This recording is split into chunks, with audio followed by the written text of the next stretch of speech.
नमस्कार, आप देख रहे हैं सी न्यूज भारत। मैं हूं आपके साथ प्रिया श्रीवास्तव। वक्त हो गया है उत्तर प्रदेश की बुलेटिन की ओर रुक करने का, जहां बात करेंगे उत्तर प्रदेश की खास और चुनिंदा खबरों पर। तो शुरू करते हैं इस बुलेटिन का सिलसिला।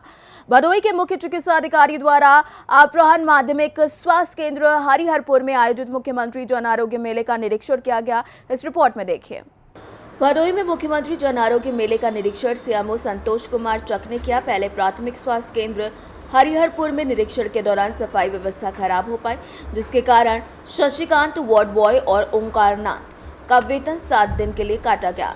अस्पताल की टूटी बाउंड्री वॉल को ठीक करने के निर्देश दिए गए। यहाँ 81 मरीजों को देखा गया था। इसके बाद सीएमओ ने प्राथमिक स्वास्थ्य केंद्र मानिकपुर का भी निरीक्षण किया। फार्मासिस्ट अनिल कुमार पांडे ने स्टाफ बुक नहीं मिलने पर उनका वेतन 7 दिन के लिए भी रोका गया। प्रेम प्रकाश सिंह वार्ड बॉय को सफाई न करने, ड्रेस कोड का पालन न करने और मुख्यालय पर निवास न करने के कारण निलंबित भी किया गया। टीकाकरण न होने पर नर्स पूजा देवी को वैक्सीनेशन सुनिश्चित करने के निर्देश दिए गए।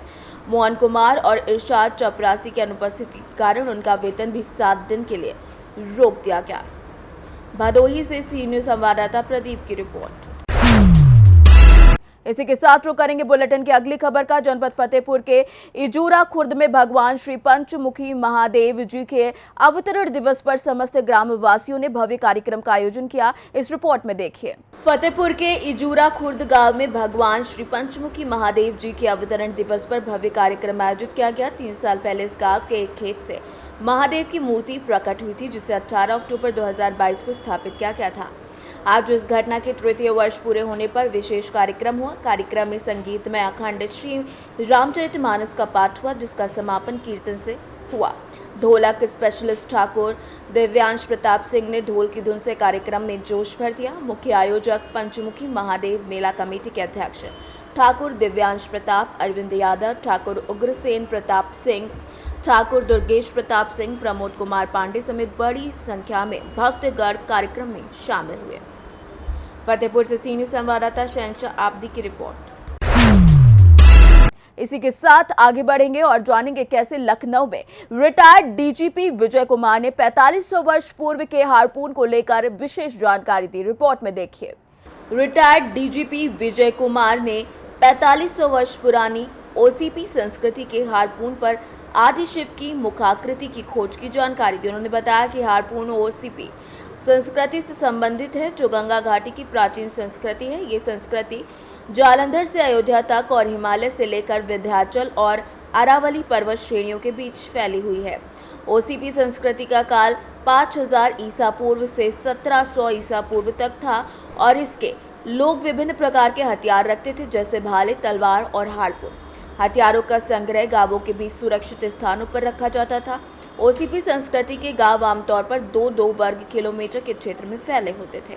संस्थान के हैं और वहीं पे इसको डिस्प्ले किया जाएगा म्यूजियम के रूप में। इसका जो आज की जो प्रेस कॉन्फ्रेंस थी, उसको दिखाने का ये उद्देश्य था कि ये इसका हथियार किस लिए प्रयोग किए जाते थे, उनके क्या देवी देवताओं थे और उन देवी देवताओं के आज के धार्मिक जो परिवेश है उससे हम कैसे कनेक्ट कर सकते हैं। तो ये इसका प्रमाण है कि हम लोग जो प्राचीन धर्म था वो आज के धर्म से मिलता जुलता था, उसी का विकसित रूप अब जो है आजकल हम देख रहे हैं। उसकी सभी कबीले के सारे लोग शस्त्र धारण करते हैं, क्योंकि जहाँ जहाँ इस तरह के हथियार मिले हैं वो करीब 250 किलो, 150 किलो, 200 किलो मिलते हैं। ऐसा लगता था कि तीर धनुष तो सभी लोग रखते रहे होंगे, लेकिन जो विशिष्ट हथियार हैं ये उस समय का AK-47 है, जो जिसके पास भी ये होता होगा उससे कोई लड़ने नहीं आता होगा, क्योंकि अगर ये किसी को धोखे से अगर छू भी जाए ये तो उसका जो है उसकी मृत्यु सुनिश्चित है। तो देखते हैं और कैसे निरंतरता है भारतीय संस्कृति में, कैसे जो है उस समय कबीलाई संस्कृति थी जब सारा कबीला एक होता था, पूरा सशस्त्र होता था। और लखनऊ से सी न्यूज संवाददाता लखन यादव की रिपोर्ट। इसी के साथ आगे बात होगी मुरादाबाद की, जहां पर कुंदरकी विधानसभा में उपचुनाव के लिए सपा कैंप कार्यालय पर कार्यकर्ताओं ने सपा सांसद को रोककर क्षेत्रीय समस्याओं से अवगत कराया। इस रिपोर्ट में देखिए। मुरादाबाद के कुंदरकी विधानसभा उपचुनाव के प्रचार के दौरान सपा सांसद जियाउर रहमान पार्क रविवार से बिलारी से होते हुए डाक बंगले के पास स्थित सपा कैंप कार्यालय MI हाउस पहुंचे, जहां कार्यकर्ताओं ने उन्हें क्षेत्रीय समस्याओं से अवगत कराया। सपा सांसद ने कहा कि वो उपचुनाव में सोशल मीडिया से दूरी बनाए हुए हैं, क्योंकि प्रचार के दौरान पुलिस प्रशासन दबाव डालकर कार्यकर्ताओं को तोड़ने की कोशिश करता है। उन्होंने कहा कि जनता सब कुछ जान चुकी है, वो समाजवादी पार्टी की वोट की ताकत से उसे जिताएगी। सपा प्रत्याशी हाजी मोहम्मद रिजवान के खिलाफ मुकदमे पर सवाल पर उन्होंने कहा कि सरकार दबाव बनाने के लिए ऐसे मुकदमों का सहारा ले रही है। लारी आप आए हैं, क्या बात है, क्या दौरा है सर आपका लारी में? देखिए, मैं विधायक रहीम साहब के यहाँ आया हूँ और अब यहाँ से कुंदरकी जाना है, और क्योंकि उपचुनाव चल रहा है तो वहाँ वक्त देना पड़ रहा है। ये अलग बात है कि हम चुनाव प्रचार कर रहे हैं, लेकिन उस चुनाव प्रचार को सोशल मीडिया पर वायरल नहीं कर रहा है, क्योंकि पुलिस प्रशासन ने उन लोगों पर जिनको के हम जाते हैं तो उन लोगों पर फिर दबाव बना करके तोड़ने का प्रयास करते हैं।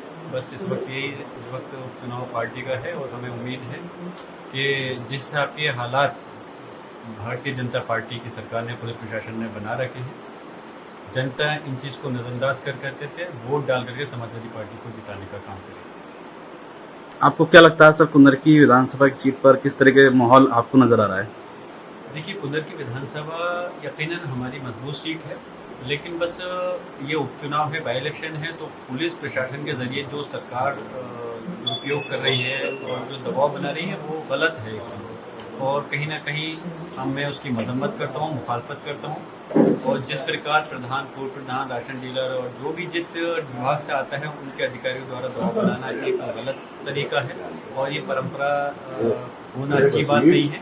मैं यही चाहूँगा कि इस चीज़ का ये खात्मा होना चाहिए और चुनाव संवैधानिक तरीके से चुनाव आयोग के द्वारा कराए जाने चाहिए।